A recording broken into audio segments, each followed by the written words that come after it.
না, বিষয়টা হচ্ছে যে দেখেন একটা ব্যাপার বলি, আপনি আলোচনা করেন, আপনি সভা করেন।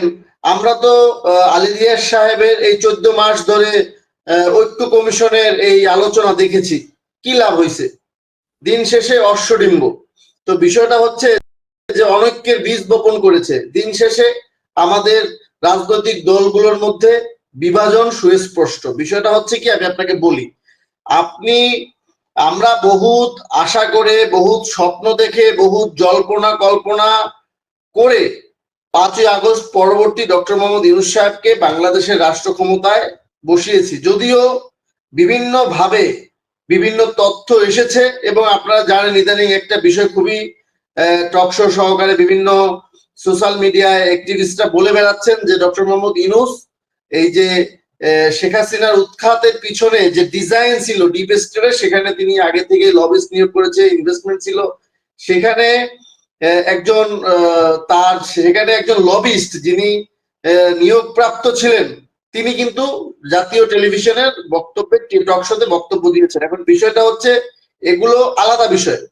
আলাদা বিষয় বলতে যে যদি তিনি শেখ হাসিনার উৎখাতের বিষয়ে বা বাংলাদেশে শেখ হাসিনা শাসন ব্যবস্থা পতনের বিষয়ে যদি ইনভেস্টমেন্ট করেও থাকে, বা যদি সেরকম কোনো তাদের ডিপ স্টেট ডিজাইন থাকে বা কনস্পিরেসি থাকে, দ্যাট ইজ ডিফারেন্ট কেস, সেটা সুনির্দিষ্টভাবে প্রমাণ সাপেক্ষ ব্যাপার।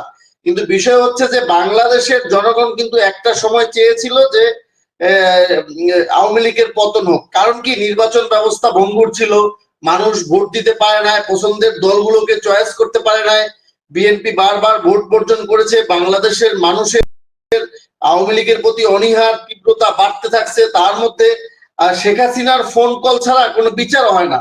কোনো পরিমণি থেকে শুরু করে বাংলাদেশের ওই মানে একটা একটা মানে এমন কোনো জায়গা নেই যেখানে শেখ হাসিনা ইনভলভমেন্ট না আসা পর্যন্ত অ্যারেস্ট হয়েছে বা কোনো রকম কোনো ব্যবস্থা নেওয়া হয়েছে। বিষয়টা গিয়ে দাঁড়িয়েছে যে বাংলাদেশে যাই হোক না কেন, প্রাইম মিনিস্টার শেখ হাসিনা আপনার দৃষ্টি আকর্ষণ করছে। আপনারা তো দেখতে পাচ্ছেন যে তৎকালীন সময় কেউ কিছু হইলে লাইভে এসে যে মাননীয় প্রধানমন্ত্রী আপনার দৃষ্টি আকর্ষণ করছি, আমার এই অবস্থা।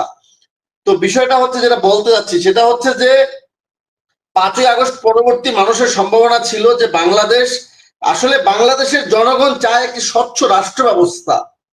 বাংলাদেশের আপামর সকল জনগণ চায় একটি দুর্নীতিমুক্ত রাষ্ট্র ব্যবস্থা। দেখেন, বিগত 15 বছরে বাংলাদেশের থানাগুলোতে গেলে কি সেবা পাওয়া যেত।